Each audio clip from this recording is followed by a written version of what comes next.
now? The two men who were waiting in the corridor late at night were both in uniform.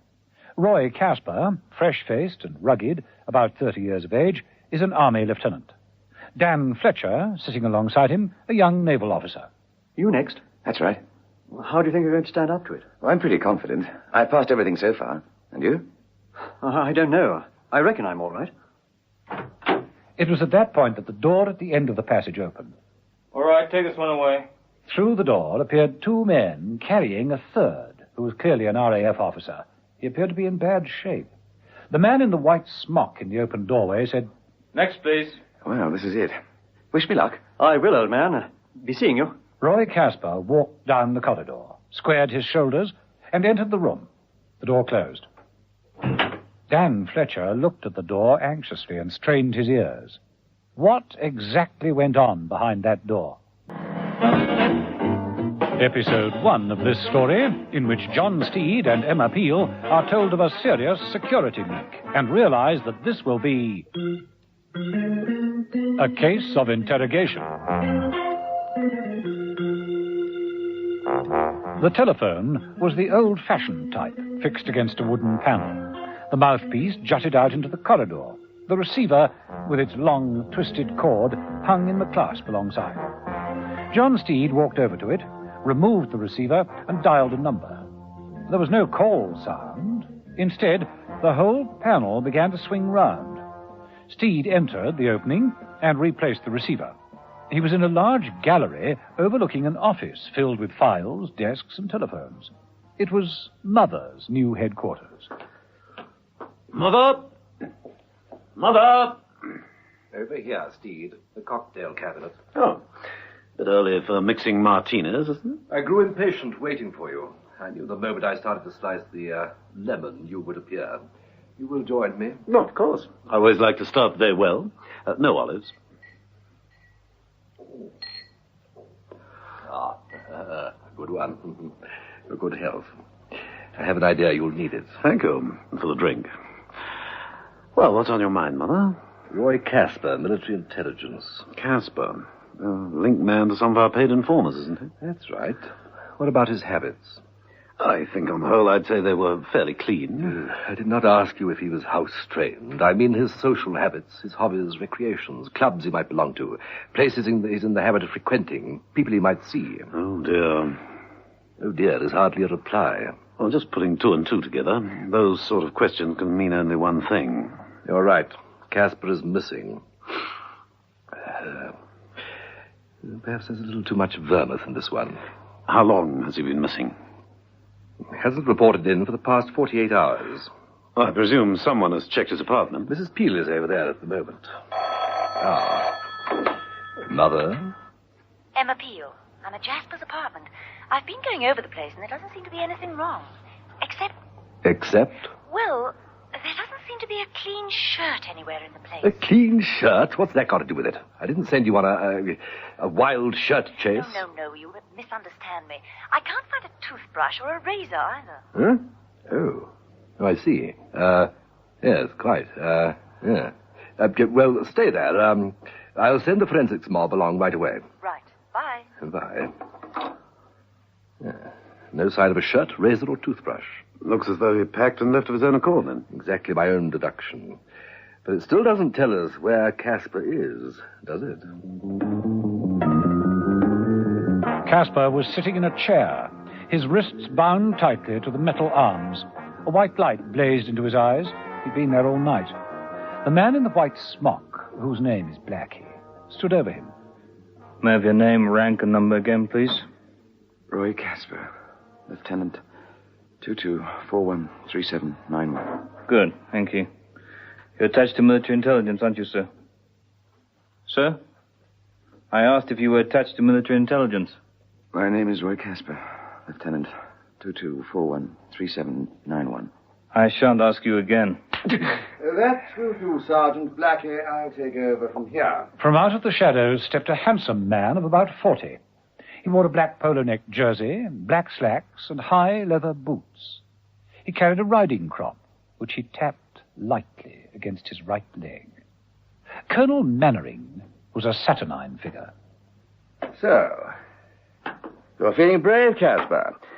Lieutenant Roy Casper, 2241371. Oh, I don't doubt your bravery. We have had many brave men in here, but they all talk, eventually. You'll get nothing from me. Nothing. On the contrary, we shall get everything from you. Everything we wish to know. Colonel Mannering slipped the riding crop under Casper's chin and lifted his bowed head. Casper.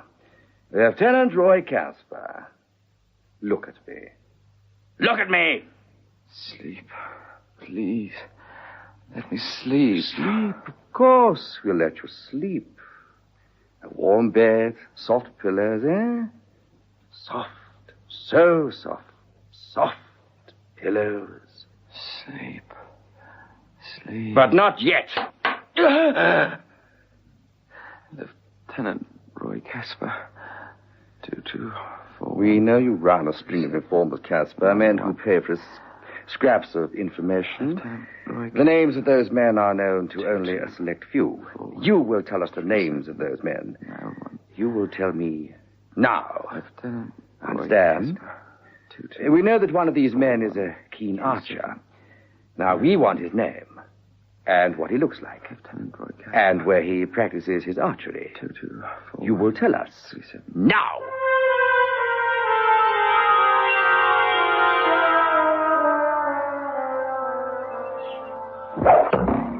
Right on target, Wilson. Another bull. Congratulations. Thank you. I'll collect my arrows, then you show me how the shoot really should be conducted. Of course. It was you who challenged me, you know. But of course. Once I was told that James Wilson was the best archer in this district, I had to find out just how good. Well, I hope you're impressed. Extremely impressed.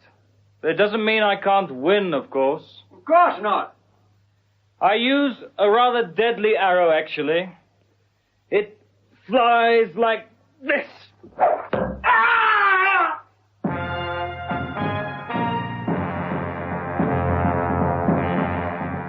Dan Fletcher, the young naval officer, had followed Roy Casper into the room at the end of the corridor. For him, this was also the testing time. I won't tell you anything. I won't. Listen to me, Daniel Fletcher. You had a friend. His name was Roy Casper. He passed through this room ahead of you, didn't he? Don't know anyone called Casper. Oh, yes, you do. Or at least you thought you knew him. You thought that he would succeed, maintain his identity, not give anything away. But he did. He told us everything we wanted to know. And the man he identified is now ours. You will be equally cooperative. No, I won't. Yes, you will. Colonel Mannering began beating a tattoo on his leather boot with the riding crop as he repeated over and over and over again. Yes, you will. Yes, you will. Yes, you will. Yes, you will.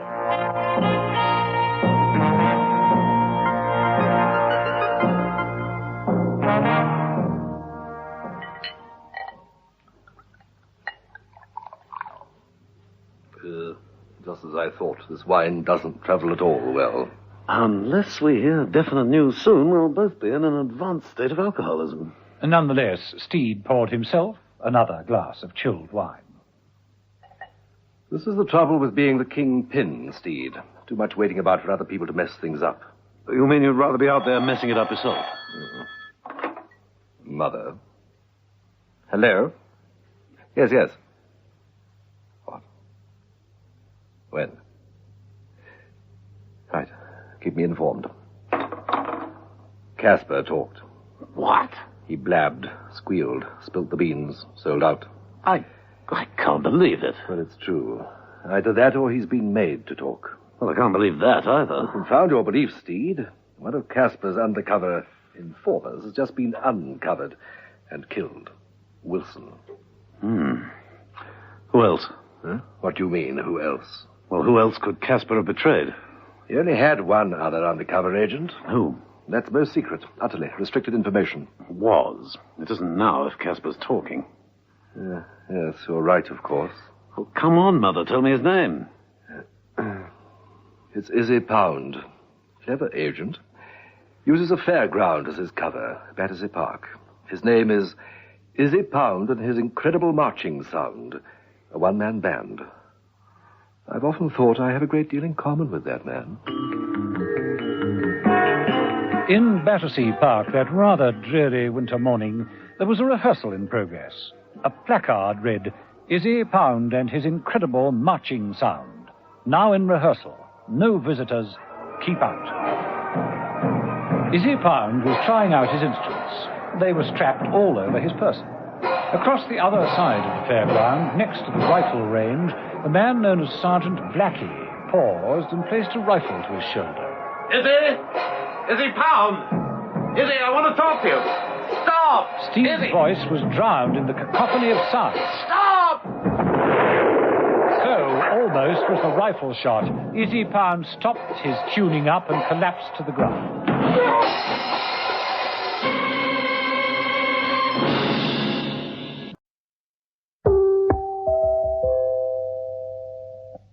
Now, in Battersea Park, that rather dreary winter morning, there was a rehearsal in progress.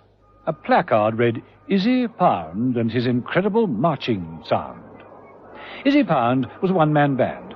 The placard was very definite. It said, rehearsal on, no visitors, keep out. Izzy Pound was trying out his instruments. They were strapped all over his person. Across the opposite side of the fairground, near to the rifle range, was a man known as Sergeant Blackie. He paused, looked across at Izzy Pound's rehearsal, and casually brought a rifle to his shoulder. Izzy Pound! I want to talk to you, Izzy! John Steed shouted, but his voice was lost in the cacophony of sound. Stop! So almost was the rifle shot. Izzy Pound stopped his tuning up and collapsed to the ground.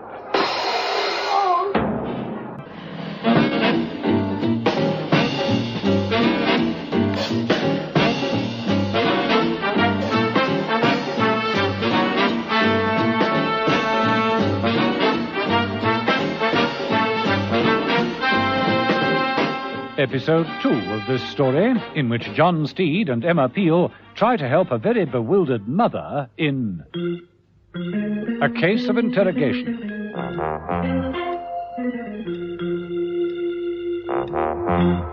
The young army lieutenant, Roy Casper, was missing from his home. No one knew where he was or why he had left without reporting. Casper was one of the youngest and most responsible agents in military intelligence. He was known as a link man, in charge of negotiations with paid informers. Link men stayed in touch with their headquarters every day, and the very fact that Casper had not reported was a sign that all was not well. Mother had got Emma Peel to search Casper's apartment, but there was nothing to be gained from this except to notice that several things were missing. Articles of clothing and shaving stuff that indicated that Casper had gone away as though on holiday. Then a body had been found. The body of a man called Wilson, one of Casper's informers. It looked as though Casper must have betrayed him. Mother put Steed onto another of Casper's men, Izzy Pound, the one-man band. Steed rushed across the fairground, but Izzy was lying in a heap, his instruments scattered around his body. Izzy Pound. No, take it easy, Izzy, take it easy. I'll soon get you out of here. Just tuning up. Trying out my instruments. Nothing wrong in that, is there? No, of course not. Now, just relax. Did you see who shot at you? No, there's a rifle range over there, but the guns aren't intended to kill. Let me have a look at you. Shot between my cymbals. A cruel fate. You'll be all right. Now, tell me, Izzy, when did you last see Roy Casper? Never. I never heard of him. There's no need to cover up, as you know. This is important. Wilson is dead. Killed at archery practice. There's been a leakage. All undercover agents are in danger, and the one person who's responsible must be Roy Casper. Now, tell me honestly, do you know where he is? No. I haven't seen him for 2 days. I was to meet him. When? Where? This afternoon. In the bar. The Green Pheasant Auction. Right. Now, I've got to get you away from here to a place where they can't get at you. Now, don't worry. I'll see you're all right. But Izzy Pound shook his head slowly. He knew better.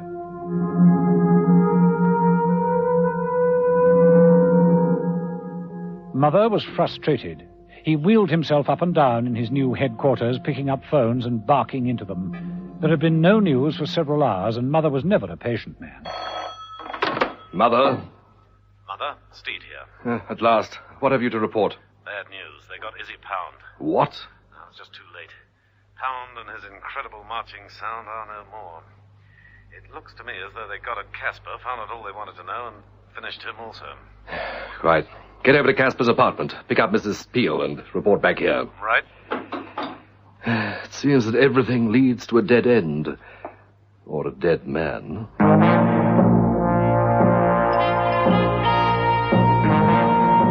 And in Casper's apartment, John Steed and Emma Peel were surrounded by the forensic mob. I must say that when Mother said he'd send the forensic mob here, I thought he was speaking metaphorically. But look at them. Yes, mob is rather appropriate.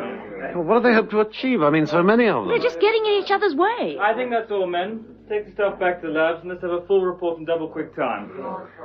Well, I got all the shots I want. And no more fingerprints in this. All right, break it up there. Get going.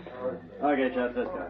We overlooked nothing, Mr. Steed. How about the ashtray on the window ledge? Roy Casper was, is a non-smoker. Now, what's this? Now, this cigarette stub is a hand-rolled, custom-made mixture of Virginian Turkish tobaccos and has preponderance of Oriental herbs. Smoked by? A right-handed man of average build. Safe guess. A preponderance of Oriental herbs, eh? Well, of course, that's just the nature of a wild guess at the moment. I'll be able to confirm my findings when we get back to the laboratory. But the Oriental herbs are there. Sure of that. What do you think, Steed? I think Casper had the wrong kind of visitor. Thanks, Norton. Well, thank you, Mr. Steed. Mrs. Peel. Bye for now. Oriental? We need more than a cigarette stub to answer that, Mrs. Peel. A lot more. And so far, we haven't the slightest clue as to Casper's whereabouts. He might be anywhere, if he's still alive.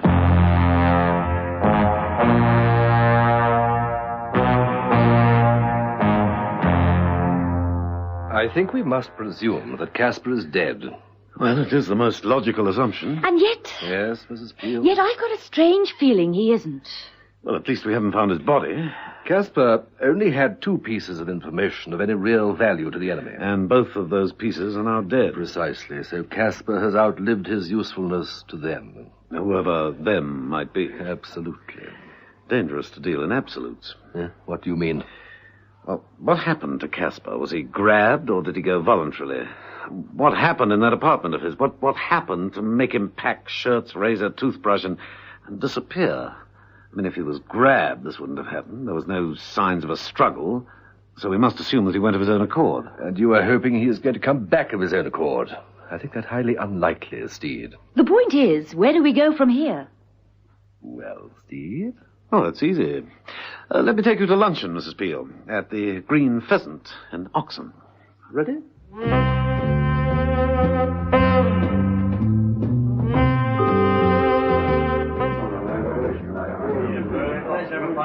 What do you hope to find here, Steed? Well, this was the rendezvous between Casper and Izzy Pound. They had a date here about now. Pound can't keep the appointment for obvious reasons, but maybe... You're an optimist, I must say. Mother's right, Steed. Casper only had 2 contacts. Now they're both gone. What point could anyone have in keeping Casper alive? I don't know. Another beer? No, thanks. I've had enough. I've almost had enough of this case, too. If there is a case. Oh, there is, all right. And there's something to be said for being an optimist after all. Look who's just come in. Roy Casper.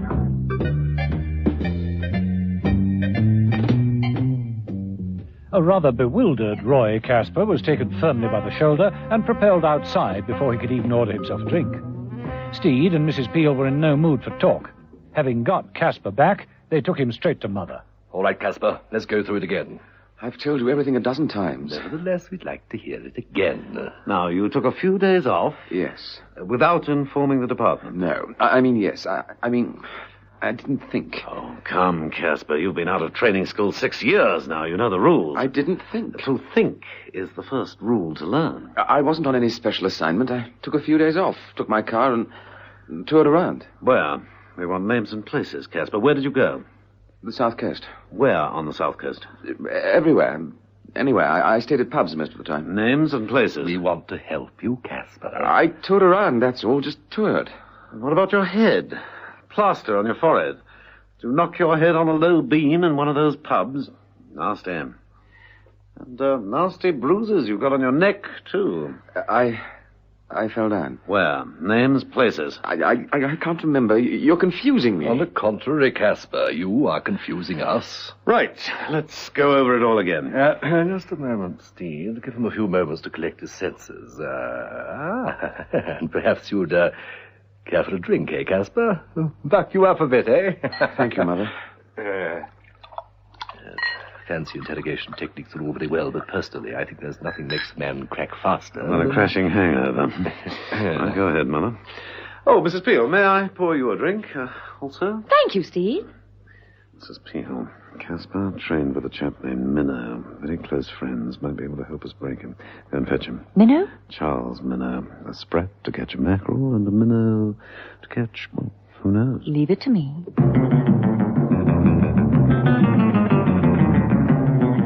But by the time Mrs. Peel had traced Charles Minnow's address and driven over to his home, it was quite late.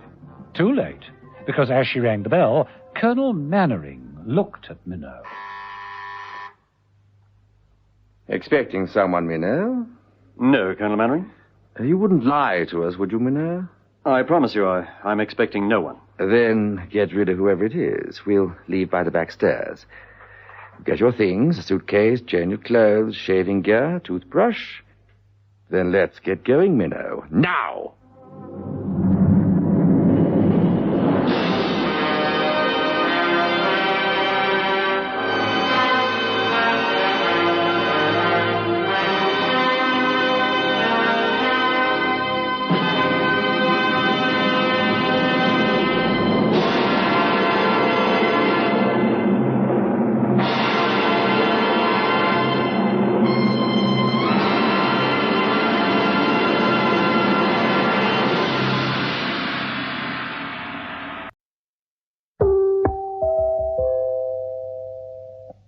Now,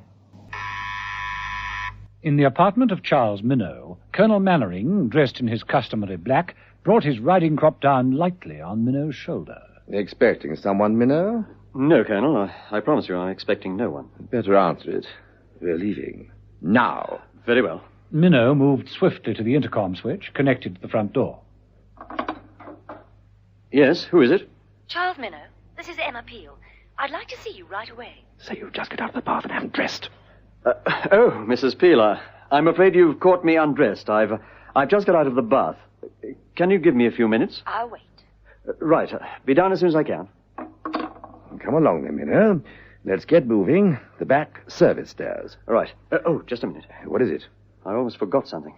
My toothbrush.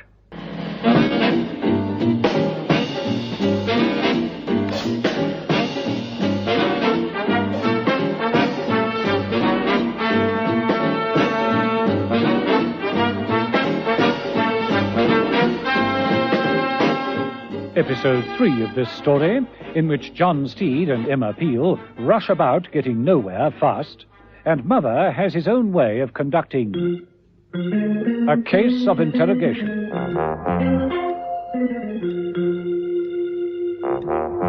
Two men were dead. Two link men who were very valuable to the ministry in passing on bought information. Mother was worried. The leakage of information which resulted in the two deaths could only have come from the young Army Lieutenant Roy Casper. At first, John Steed had thought Casper had also been killed, but he'd been picked up at the Green Pheasant pub, innocently going to keep an appointment. Back at Mother's headquarters, they'd failed to get an explanation from him. In an effort to break the story that he'd just taken a few days off, Steed sent Mrs. Peel to pick up Charles Minnow, one of Casper's best friends. But Minnow was being picked up first. The interrogation of Casper would have to take place without his help. Right. Come along then, Casper. Let's go through it again. Again, I've told you everything I can. I just took a couple of days off. I went on a tour. Yes, but I want it in detail. From the beginning, every detail, every minute of the journey, every nuance of your unofficial holiday. Now, You decided to take a few days off. Yes. You drove away from your home on your own. Yes. And your first stop was Salisbury. You stayed at a public house? What pub? I don't know. I forgot. Oh, for pity's sake, can't you see I'm tired of questions, always questions. The past few days I've had enough. Yes, Casper, the past few days. What? You had enough questions? The past few days are what we are interested in, Casper. Questions from whom, Casper? Concerning what? Look, what's this all about anyway? You've been interrogating me for hours now, and you won't tell me what it's all about.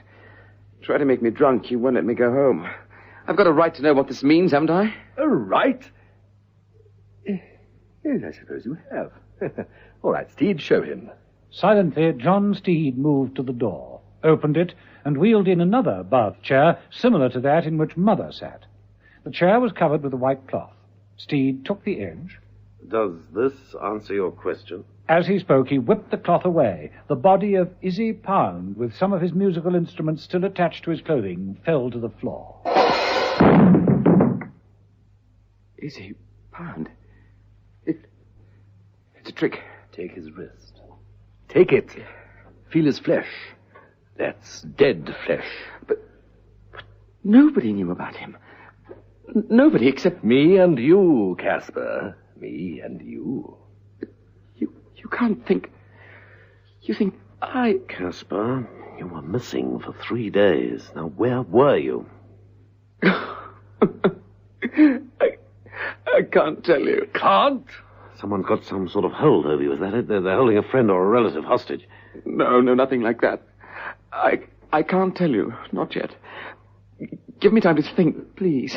Please. Steed looked at Mother. Mother gave a hardly perceptible nod. Very well, Casper. Take all the time you want. You sleep on it. Come back and see us tomorrow, and we'll talk about it then. Tomorrow? That's right. Or the day after. No hurry. I can go home? That's right, Casper. Good night. Good night. Steed and Mother smiled as the bewildered and exhausted young man left them. After he'd gone...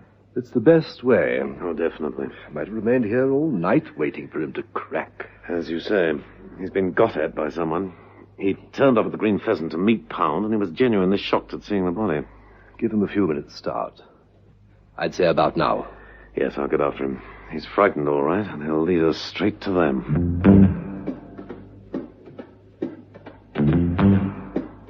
Emma Peel, outside Minnow's apartment, got impatient. She took a small vanity case out of her handbag and snapped it open. Inside was a variety of gadgets, all suitable for picking the locks of doors. A few minutes later, she was inside, climbed the stairs, and broke into Minnow's rooms. It only took a moment to realize what had happened. She phoned Mother. Mother? Mother speaking. What news, Mrs. Peel? I'm at Minnow's place, and I don't like it. You mean the color of the walls, or the furniture not to your taste? I mean, I don't like the situation. Minnow was here. I spoke to him from outside, but he left quite suddenly. Oh, you mean he made a getaway down the back stairs? That's right. The apartment is exactly like Casper's was. The only things that appear to be missing are clothing, shaving tackle, and his toothbrush.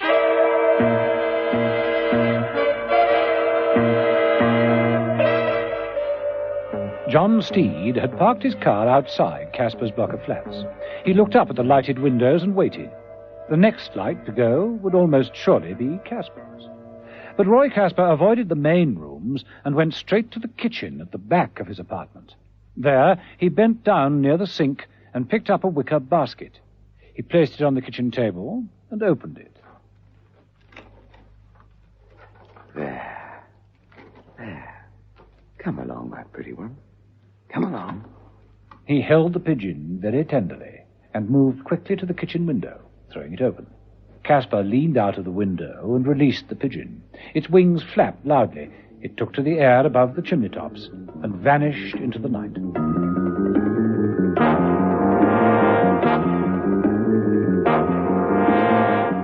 In a small, darkened room many miles away, in a country house, Charles Minnow staggered backwards and forwards, his hands over his ears, the sweat running down his face, for the room reverberated with ear-piercing shrieks coming from huge tannoy speakers.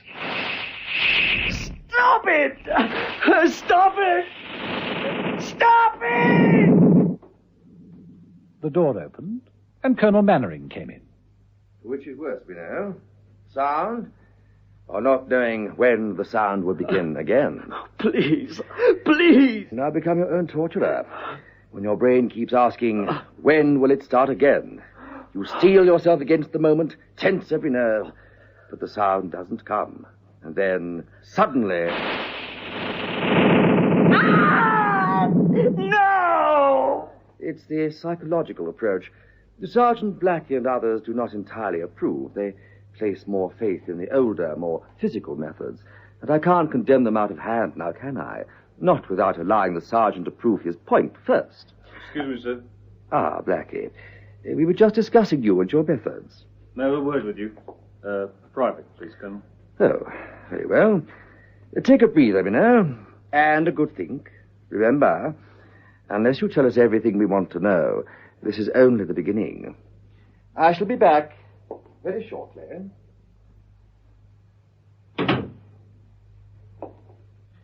Well, Blackie, what is it?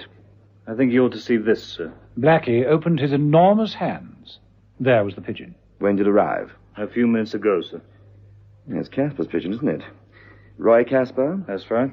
Trouble. You'd better get back to town at once. I'll allow you an hour to then phone him. We can't allow this to continue, Blackie. Of course not. You want me to... With your customary skill, yes.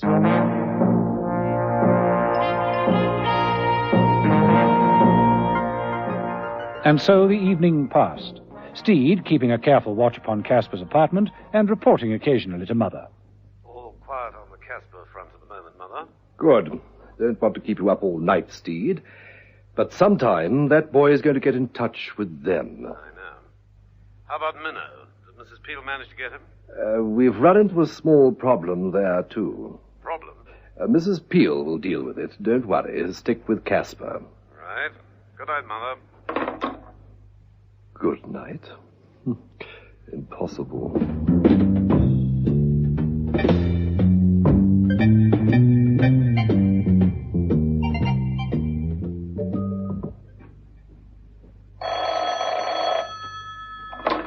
Roy Casper speaking. Casper, Colonel Mannering here. Message received. Oh, thank goodness you've called, Colonel. Everything's gone wrong. A contact's been murdered and I've been held and interrogated. They think it's me. I've been questioned for hours and I didn't know how much to tell them. I don't know what to do. Calm down, Lieutenant Casper. That's an order. They didn't get anything out of you. You were paid by orders exactly. Exactly. I didn't tell them anything about you or the organization. Then there's nothing to worry about. You've done a splendid job. I'll contact the proper authorities right away.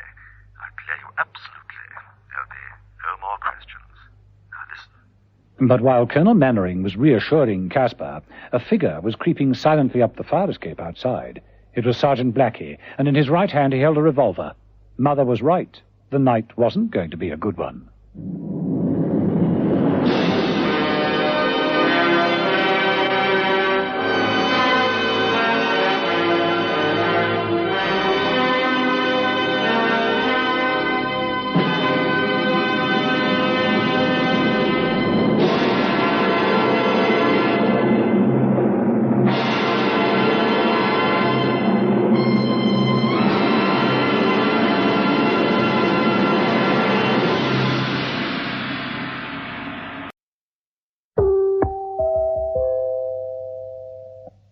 Now.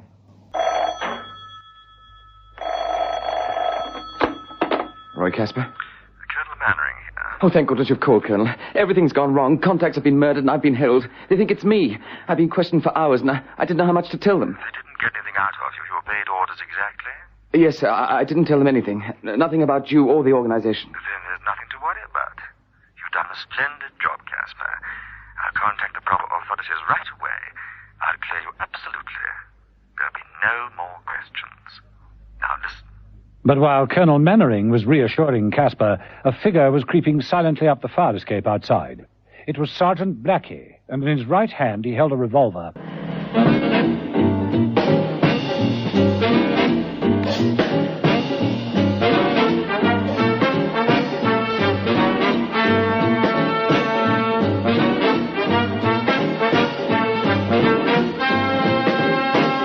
episode 4 of this story, in which John Steed finds himself at a dead end, and the balloon goes up for Emma Peel in what is clearly a case of interrogation.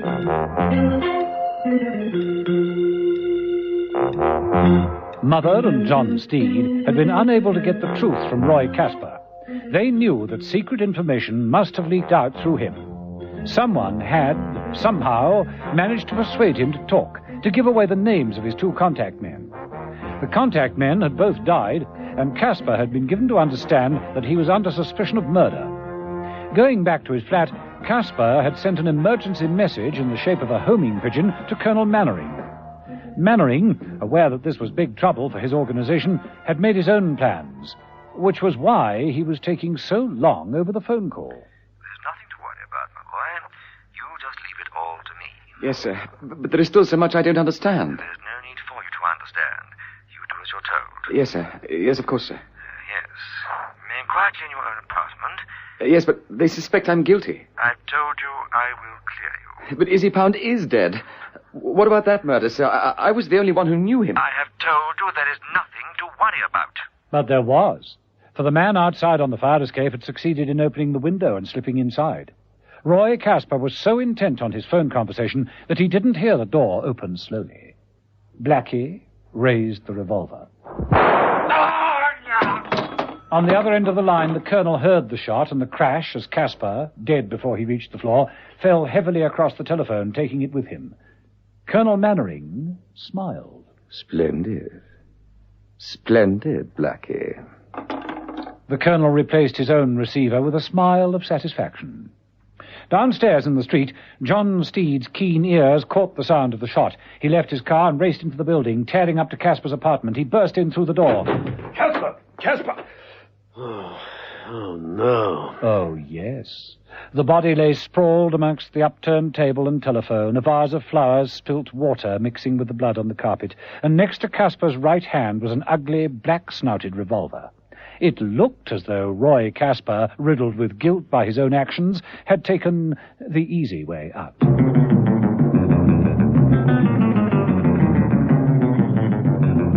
Next morning, Emma Peel also made a thorough search of her flat. This time it was Charles Minnow's. And she had Norton, the forensic expert, with her. We've been all over everything, Mrs. Peel. So I see. The place looks like it. You must call in on me when I'm next spring cleaning. Anything interesting? This, a cigarette end. Very similar to the one we found in Roy Casper's flat when he disappeared. Hand-rolled, custom-made, mixture of Virginian and Turkish tobaccos. With a preponderance of Oriental herbs, right?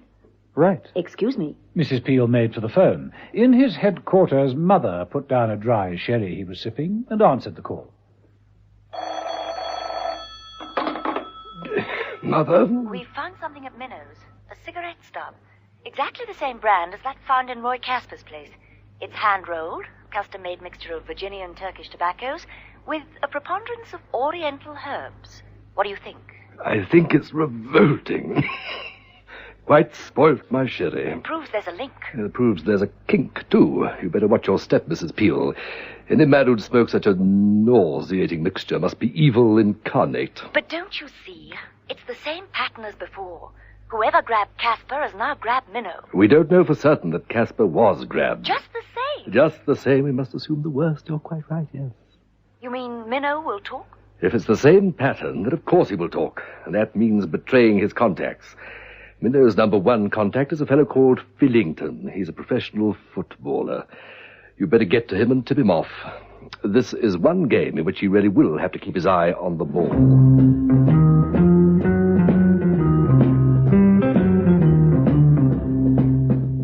When Steed joined Mother later that morning, Mother wasn't very happy. He was even less happy when he heard of Casper's death the night before. He couldn't be deader. He was shot in an attempt to make it look like suicide. It wasn't, of course. I suppose it could have been. No, it just looks like it. Casper was told to go away and think things over. Izzy Pound's death really shook him. Now, I swear he would have come clean sooner or later. Now, that's why they wiped him out. They? Who are they? Yes, well, that's just the point, isn't it? Who are they? Mrs. Peel rang up. Minnow's missing. Mrs. Peel has found evidence to suggest there's been a similar snatch. It might be a complete repeat performance. Mrs. Peel's on her way to warn Fillington. He's Minnow's #1 contact. Well, let's hope it's not a repeat performance. Let's hope Fillington's still alive and kicking. Fillington was alive and kicking. He was in a grassy field near his home, booting the ball against a tree. 46, 47... Mrs. Peel, at the wheel of her sports car, was driving the roads around the area searching for Fillington. She saw him and screamed to a stop.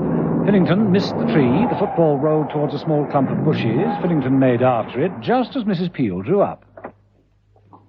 As Fillington approached the bushes, the snout of a rifle pushed its way through the leaves. Fillington picked up the ball and started heading it. Mrs. Peel yelled from the near road. Mr. Fillington! Mr. Fillington! Fillington spun round. His head hit the ball just as the bullet hit his head.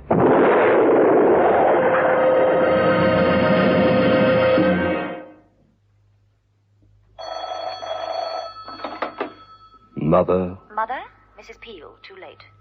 Fillington? Is dead. Dead. I see. This confirms it, doesn't it?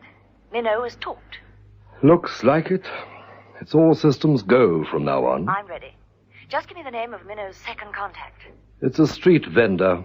He has a stall in Bridgewell Road. His name is Herbert Puffin. Got it. Herbert Puffin.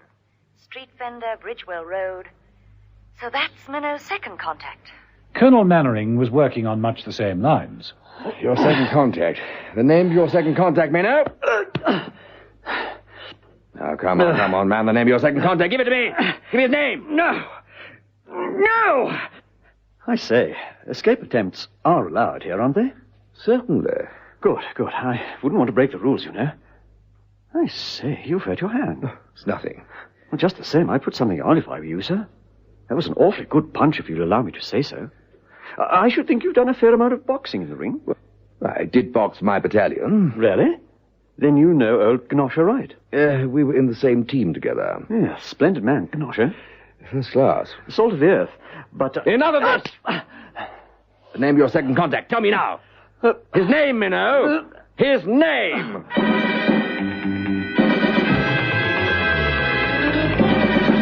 Bridgewell Road is nearly always busy. On the day Mrs. Peel called, it was unusually so. She searched for the street vendor, Herbert Puffin, and eventually found his stall. A sign above it read, H. Puffin, balloon for every occasion. H. Puffin was occupied blowing up balloons from a small cylinder of gas. Balloons on various lengths of string bobbed all around him. Mr. Puffin! Mr. Puffin! Yes. Mr. Puffin, you're in great danger. Danger? A gentle, silly old man, balloon seller like me. How could I possibly be in danger? Look, I'm Emma Peel. Mother sent me here. Look, my identification. The old man peered at the card Emma Peel held out. His manner changed. So did his accent. Mother sent you, hmm? What's the problem? Minnow, there's been a leak. His first contact's dead. We think you're known. If so, they'll be after you too. Well, thanks for the warning. Perhaps I'd better pack and get... Down! Down! As old Puffin and Emma Peel dropped for cover behind the stall, balloons began to burst around them. Bullets sang out. He's got us a bit pinned down, I'm afraid. Yes, let's counterattack. Set these balloons free and burst a few of the others.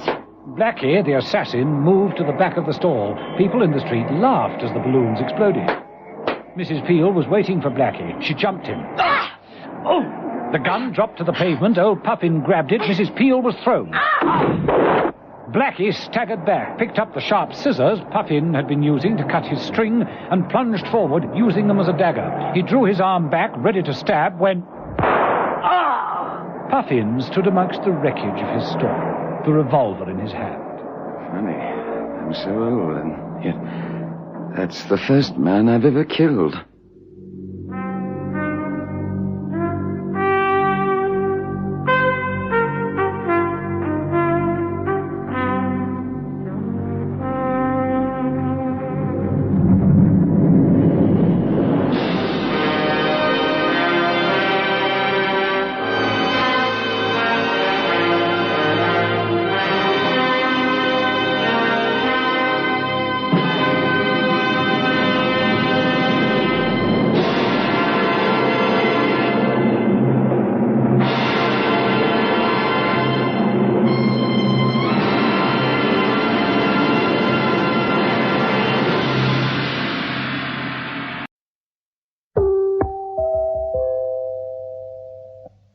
Now, Got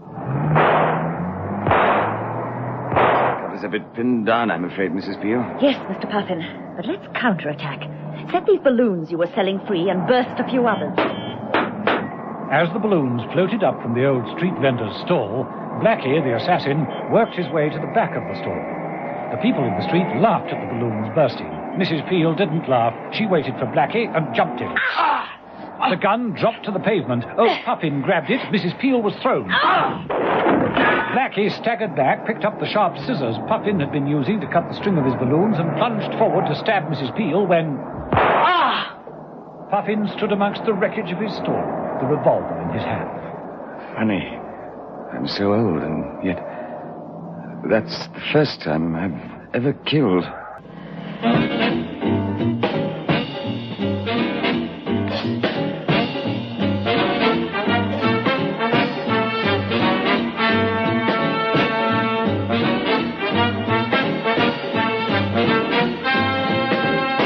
Episode 5 of this story, in which John Steed and Mother remain baffled by the whole affair, and Emma Peel is taken away for a case of interrogation.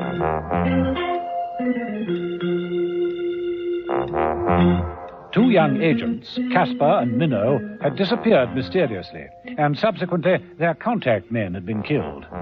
It was clear that there had been a serious security leak. Wilson and Izzy Pound, Casper's two contact men, had met untimely deaths, and later, faced with these facts, Casper himself had been shot. Charles Minnow's first contact, Fillington, had also died, and Mrs. Peel had forced Mother to tell her the name of the second contact, who was surely in grave danger. The second contact had turned out to be old Herbert Puffin, and this time Mrs. Peel had been lucky. In the struggle in Bridgewell Street, she'd narrowly escaped death. The assassin, Blackie, had been killed. Mrs. Peel was grateful and frustrated. A dead man is a dead end, Steve. Yes, see what you mean. He can't lead us to whoever he was working for. That's right. Still, it has proved quite a few things. That Minnow must have talked. Yes. Well, what's happened to old Puffin? Well, the balloon went up in every sense. He folded his stall up and disappeared in double-quick time. I don't think he'll be around for some time. Oh, I've no doubt he'll make the contact when things have cooled off. Meanwhile, a full report to Mother. Any idea who the would-be assassin is? New to me. The boys at headquarters will run a complete check on the body. They may come up with something. I wonder what our chances are of picking up Minnow. Slight. I'm not so sure. After Casper's two contacts had been killed, he turned up as though nothing had happened. Minnow could do the same. Well, not once they realize we've killed that man. Could be that he arranged all the other deaths. If we've knocked him out, then they may silence Minnow once and for all. He has no more contact. Could be. Oh, well, let's think of the inner man and not the link man. Lunch, Mrs. Peel?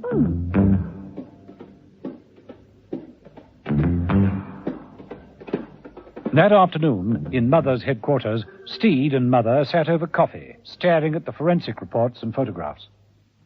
Well, this is a pretty kettle of fish. Report is clear enough.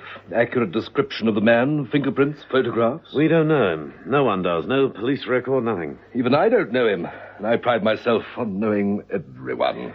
Yes, he's a new fellow, all right. The whole thing is new, the entire situation. There must be a new organization working. This is dangerous. And baffling. We haven't got a clue on him. Anonymous. Like that chap in the photograph. What the devil? Someone wants to join us. Well, I'm not expecting anyone. The concealed door at the top of the gallery started to swing inwards. Someone outside had known the correct number to dial in order to enter Mother's headquarters. Not many people had that privilege. Minnow's the last link. If only we could find Minnow. Someone looking for me? Minnow!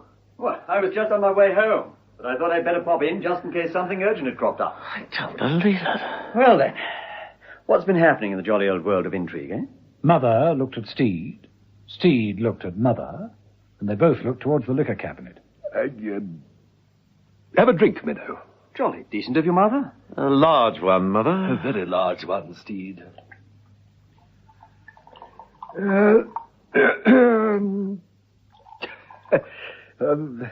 Fine weather for this time of the year, eh?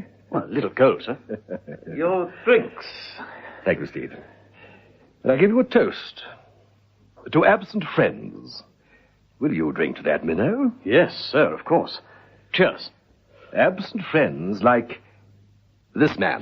Mother shot a photograph of Blackie across the table at Minnow. Who? Blackie? You know him? Yes, of course I do. It's Sergeant Blackie. He works at... Oh, no. I'm not falling for that one. They warned me you might try to trip me up a little. How trip you up? Faking Blackie's death like that. That is no fake, Minnow. Oh, come. That is no fake, Minnow. That man, Blackie, or whatever his name is, was shot and killed while attempting to murder Mr. Puffin. Puffin? But that's ridiculous.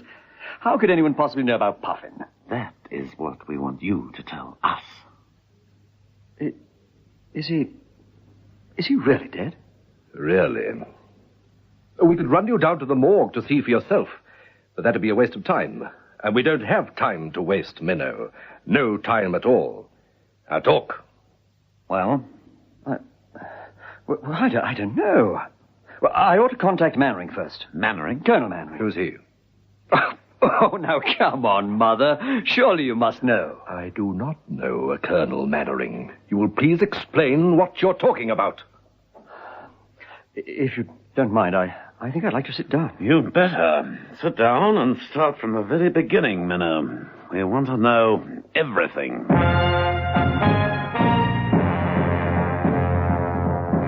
Mrs. Peel was taking a quiet rest, her feet up and a harmless novel on her lap, when the doorbell rang.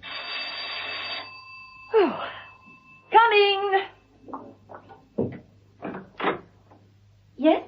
Mrs. Peel, Mrs. Emma Peel. Yes? Colonel Mannering, Interdepartmental Security, Head of Oriental Military Studies, my identity cards. Mannering handed over an elaborate wallet. You'd better come in. Thank you. I'd be obliged if you would give the identification papers more than just a cursory glance, Mrs. Peel. I want to be sure that you know exactly who I am and what I represent. Oh, of course. Mrs. Peel studied the papers. Perhaps you would be good enough to let me see your own identification papers. Of course. Mrs. Peel opened a drawer in the desk, took out a wallet, and handed it to Mannering. Thank you. You're awfully cautious. Have to be. You watch others, Mrs. Peel. We watch you. Big brother, hmm? We would like to think our interest was more, paternal. Would you like a drink? No, thank you. Drinking whilst on duty is something we discourage amongst our operatives. Too bad. I'm not on duty at the moment. Do I take it that you are Colonel Mannering? I'll get right to the point, Mrs. Peel. I have orders here to escort you to Centre 53, where you will attend the TOHE refresher course A7. Perhaps you would like to examine these orders? I'll take your word for it. Oh, please, I'd rather you didn't. Here. Mrs. Peel took the documents and scanned them. You'll see the course is covered under Secret Security Sealed Instructions number 47, subsection QR 9432. It says the course is to start immediately. As of this moment, yes. But I've been working full out on an assignment for the past 24 hours without a break. And you are tired? Very. Precisely why the course starts immediately, Mrs. Peel. When you are weary, when your endurance can be taxed to the limit. But the assignment I'm on hasn't finished yet. It has, as far as you are concerned. Naturally, you have a right to complain to a higher authority. Perhaps you might like to pick up that telephone and call Mother? I might just do that. You have already committed a cardinal error, admitting to me that Mother even exists. That will cost you 10 demerit points. A bad start. Mannering picked up the phone and placed it in Mrs. Peel's hand. Well, go ahead. Make the call. Although I can assure you it won't do you any good. After all, he selected you for the course. Very well, Colonel Mannering. But what is the TOHE course, anyway? A test of human endurance.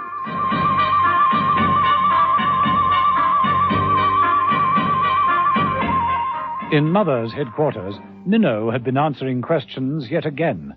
Poor Minnow didn't know which side he was on by the time he'd finished. The TOHE course? Test of human endurance? That's right. That's what he said. The TOHE. Refresher course, A7. Never heard of it. Oh, well, only one way to find out. Hello, Mother speaking. Put me through to Security Internal. Security Internal? What do you know about TOHE Refresher Course A7? Yes, A7. Well, get hold of someone who does know and ring me back. Minnow, you say you were taken to Center 53? Yes, that's right. Well, where is it? In the country. A large house. Yes, but where? Well, I don't know. It was part of the security arrangements that I shouldn't know.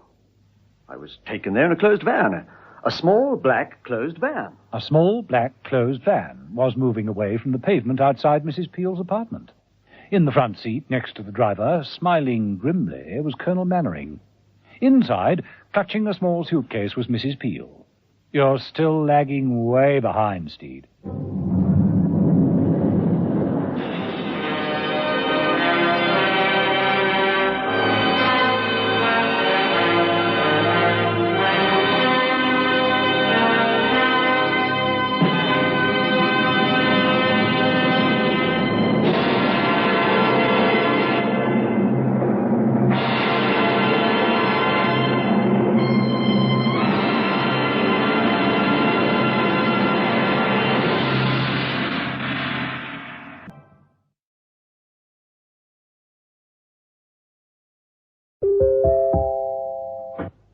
A small, black, closed van turned up the driveway of a country house.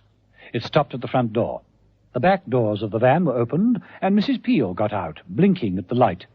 Colonel Mannering led her up the steps and into the reception room. At the desk, a man in army sergeant's uniform said, Good afternoon, miss. Good afternoon. Identification, please. Mrs. Peel produced the necessary papers. Thank you. Sign here, please, Mrs. Peel. As Mrs. Peel was signing the register, a door opened and a young man staggered out. He looked very dishevelled and worn out, eyes bloodshot and clothes torn. Emma Peel. I didn't know you were coming here. Remember me, Paul Mullard? We were in training together. Why, yes. Yes, of course. How are you, Paul? I'm doing okay, I think. See you in the bar later. Look forward to that. Come on, you. We haven't finished with you yet. Come here.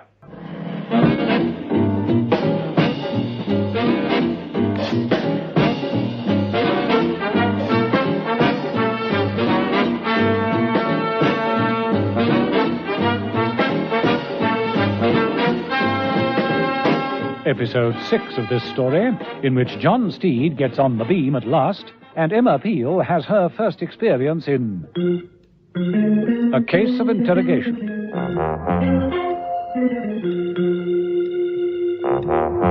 Charles Minnow was more than a little confused. He'd returned to Mother's headquarters in all innocence to find Mother in a black mood. 3 men had died, and it was clear that their deaths were a direct result of a leakage of information from the TOHE refresher course A7 that Minnow had just taken at Center 53.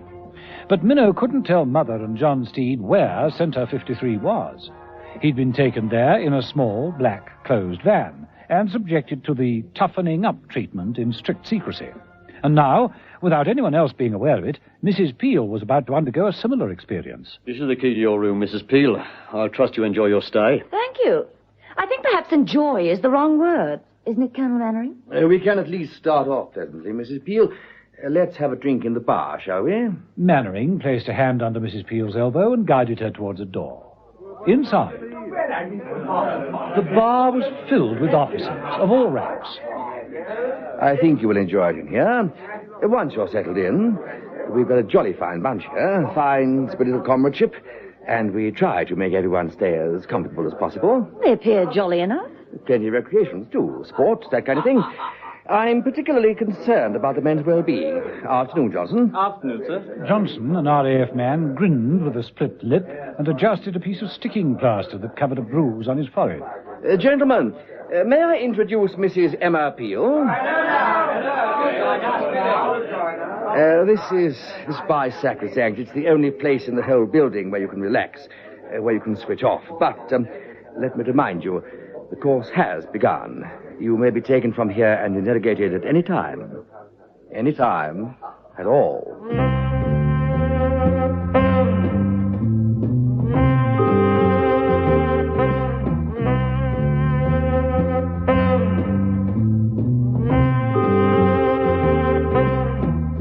In Mother's headquarters, the bewildered Minnow goes over it all again. So, Minnow, the course was to test your breaking point, your reliance as an agent. Well, that's what Colonel Mannering said. He had papers to prove it. Yeah. Mother? Yes. Yes. Thank you. The course was A7 under the direction of Colonel Mannering? Yes, Mother, that's it. Doesn't exist. But surely... No course A7 and no Colonel Mannering. It's clever. You have to admit it's clever. Turning our own secret bureaucracy into a weapon. That's right. Tied us up with our own red tape, and it's so simple. Persuade our agents the course is genuine, get their full cooperation, and then interrogate them for as long as they like. Until they talk. But that isn't true. It isn't. I got a Class 1 pass mark. They interrogated me for hours, but I didn't talk. I didn't tell them a darn thing. I swear I didn't talk. You didn't? Well, then how the devil do they work it? How? Like this. Name, my lord. Give me the name. No. Yes, my lord. Yes. I want this name. Give me the name, my lord. The name. The name. The name. No. No. Very good, my lord. Jolly good show. First class. You mean that's it? We haven't been able to break you. I don't think we ever could. You mean it's really over? All over. Except the congratulations. You've passed. Class 1. Oh, thank you, sir. Thank you very much. Come along, I'll buy you a drink. 2 or 3 if you like. I expect you feel you deserve one. And so, to the bar. Well done, my lord. Well done. Jolly good show. How about another, sir? Not just a moment. I've had 3 straight already. You know, sir, I thought you were kidding me about the Class 1 pass, I mean. Have I really got one? Take my word for it. Mind you, it was touch and go at one point. Mind telling me why, sir? Well, I suppose it can't do any harm now that the whole thing's over. It was when we were questioning you about your contact in Hong Kong. I thought we had you a couple of times there, but you held out. Kept denying you had such a contact. That's good. Say again, please, Barker. Yes, sir. Mind you, the fact that you don't have a contact in Hong Kong must have helped. Oh, but I do, sir. No. Afraid, sir, huh? Well, you really did well then, didn't you? I didn't suspect you for one moment. You fooled us completely. Your drinks, gentlemen. Ah, thank you. Cheers. Yes, you covered the whole thing brilliantly. Who is he, by the way? Someone I know? I doubt it, sir. Name's George Criddle. What? Oh, Georgie? Then you know him? Well, if he's the chap I'm thinking of... Oh, tall chap, glasses, fair, moustache. That's him. George Criddle. Tall, glasses, fair, moustache. Well, just imagine that. Say, it'd be great to get in touch with him after all this time.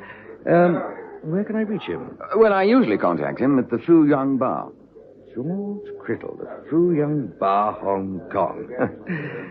Must remember that, my lord. Cheers.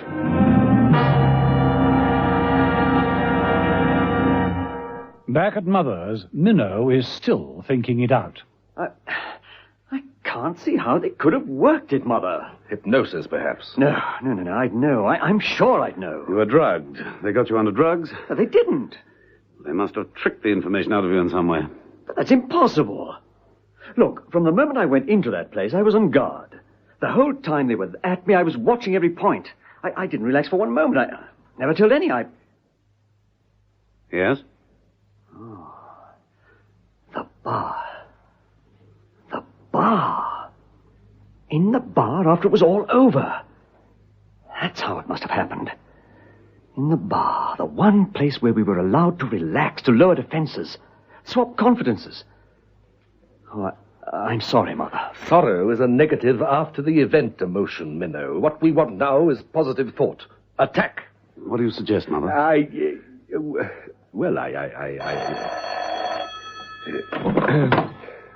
Mother?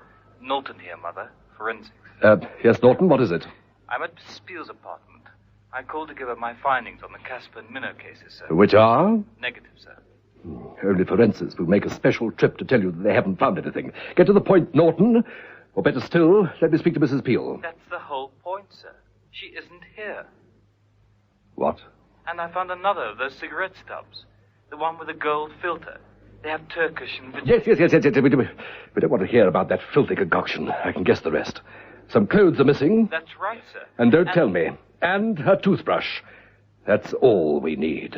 Mother slammed the receiver back into its cradle and glared at Minnow. Mrs. Peel is taking a refresher course. Where is that Center 53? You've got to remember, Minnow. I can't. I just can't. I don't know. Don't you understand? They've taken Emma Peel. She's different to you and Casper. She's brighter, sharper, more intelligent. Now, they may fool her for a while. Their plan's clever enough to fool anyone for a while. But sooner or later, she's going to realize what's going on. And then she won't last 5 seconds. You were taken to a country house? Yes. A large house? Yes. Old or new? Old. How old? 50 years, 100. Think, Minnow, think. There must be something. Now, just a minute. Now, you thought we were tricking you with Black as Death. You thought it was a test to make sure you wouldn't reveal the details of the course A7. Now, what if it all went wrong? What if you'd found yourself on trial for treason? What then? Then I'd contact Colonel Mannering and he'd clear me. Of course. I have a pigeon, a homing pigeon.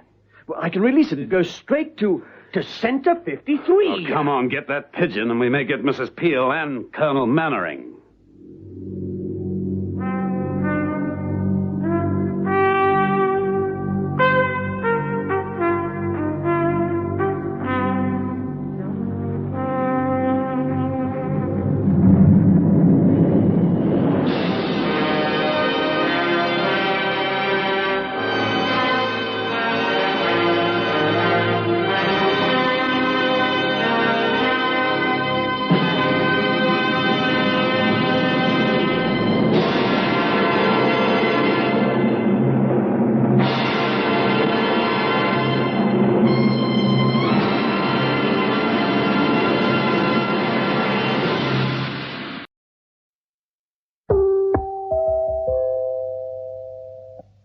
Now?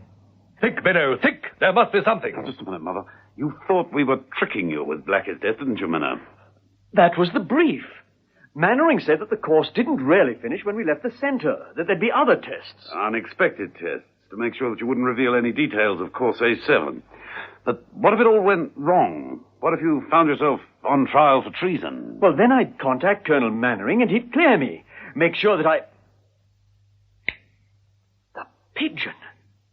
I have a pigeon, a homing pigeon. I can release it and it'll go straight to Center 53. Colonel Mannering will then contact me within the hour. Within the hour? Well, it can't be too far away then. As the crow flies. Now, get that pigeon, Minnow, and we may get Mrs. Peel and Colonel Mannering.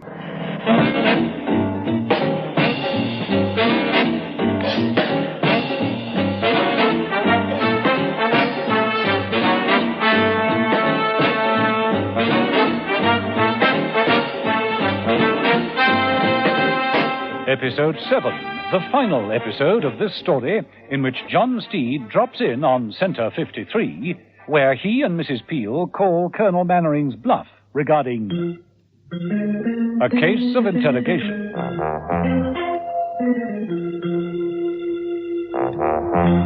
John Steed and Mother had managed to piece a few fragments of the case together.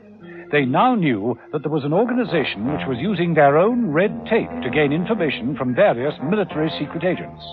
They knew this organization was run by a man called Colonel Mannering, and that his headquarters was an old house known as Center 53. But no one knew where this house was, or how to get there, until Minnow remembered the pigeon. John Steed called for a helicopter immediately, and from a spare piece of ground near Minnow's apartment, prepared for action. Right. Release her on a sign from me, Minnow. Right. And the best of luck, sir. Okay, pilot. Start her up. Very good, Mr. Steed.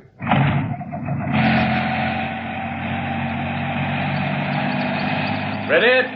All ready. Right. Let her go now, Minnow. Minnow opened the wicker basket.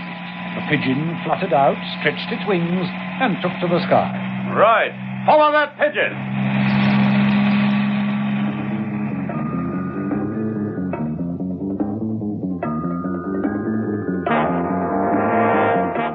In the interrogation room at Center 53, Colonel Mannering paced up and down, slapping his riding crop against a well-polished black boot. The door opened, and two burly officers pushed Mrs. Peel into the room. Manners make it mad. Come in and sit down, Mrs. Peel. That's a little more polite. Thank you, Colonel. We'll begin with all you know about John Steed. Oh? You've got to be joking. Neither of us could have that amount of time. Colonel Mannering slammed his riding crop down hard on the table. You will take this interrogation seriously, Mrs. Peel. There will be no sleep, no food, no water until you cooperate. Oh, can't I even have a cigarette? One of those awful ones that are custom-made with Virginia and Turkish tobaccos and a preponderance of Oriental herbs. What? You're careless the way you leave them around, aren't you? I should have thought with your training you'd not have been so careless. Enough! You will talk. Tell me everything I want to know. Everything. Where is Steed at this moment? Where is he?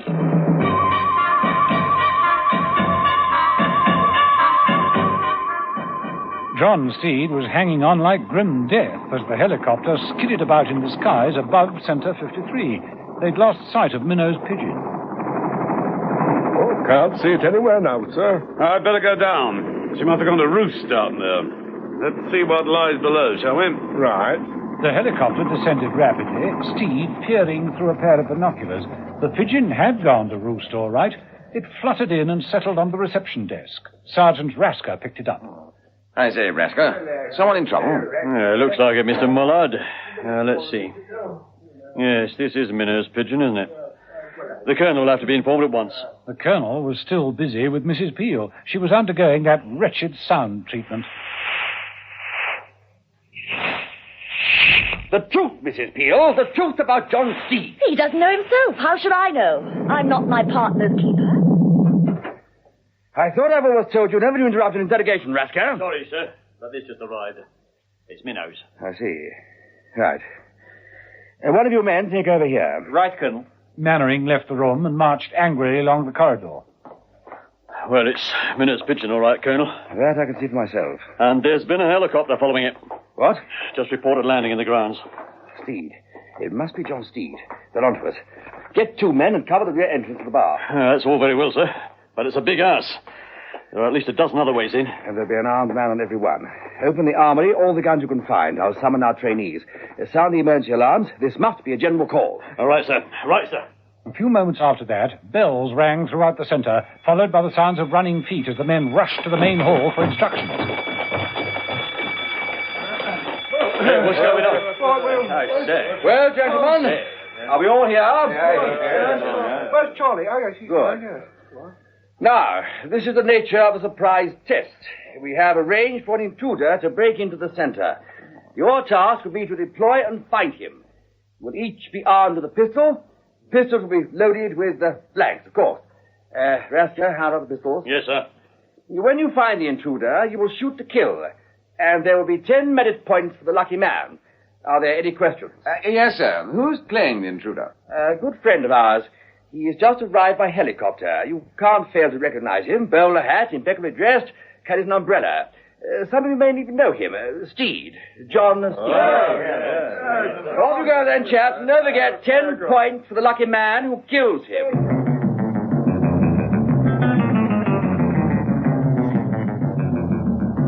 Mrs. Peel, in the interrogation room, heard the rumpus going on down the corridor.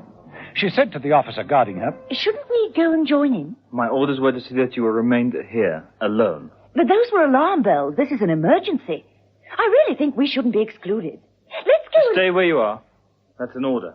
Now don't get up or move. Oh, don't be such a silly soldier. That gun's not loaded. Oh, yes, it is.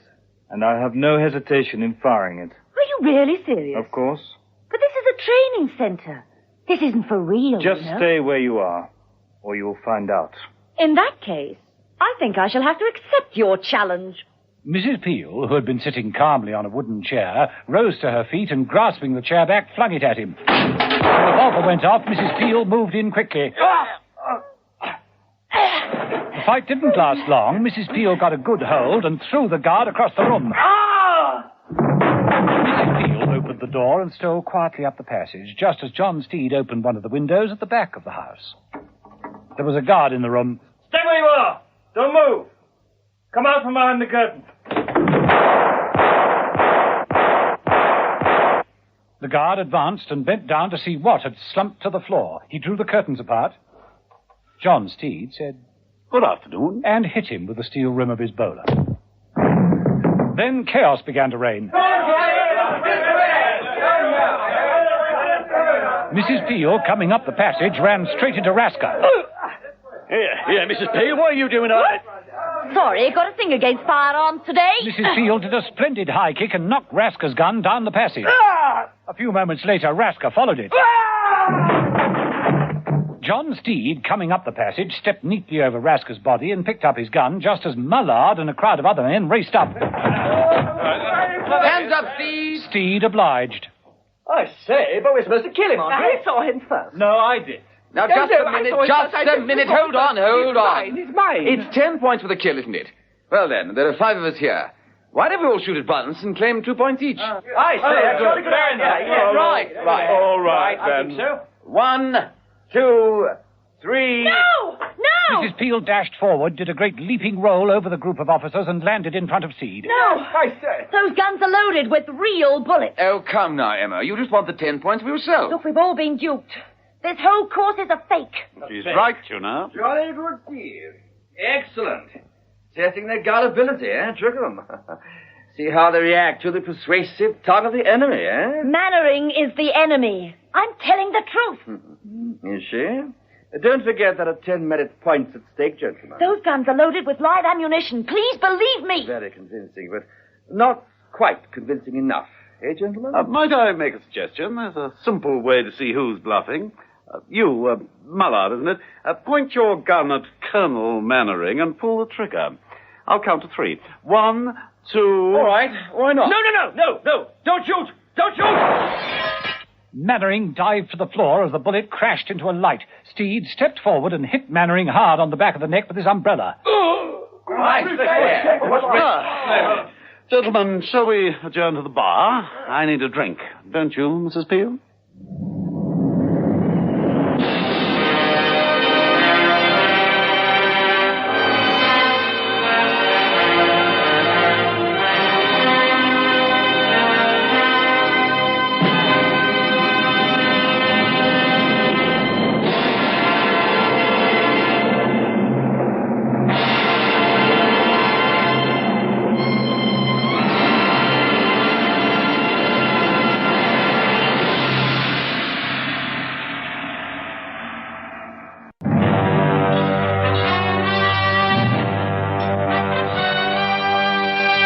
The Avengers.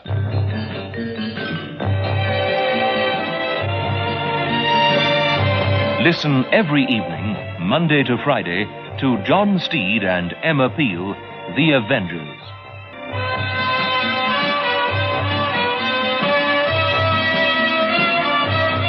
The Avengers. Donald Monat as John Steed and Diane Appleby as Emma Peel is adapted and directed by Denis Folbigge and produced by David Gooden.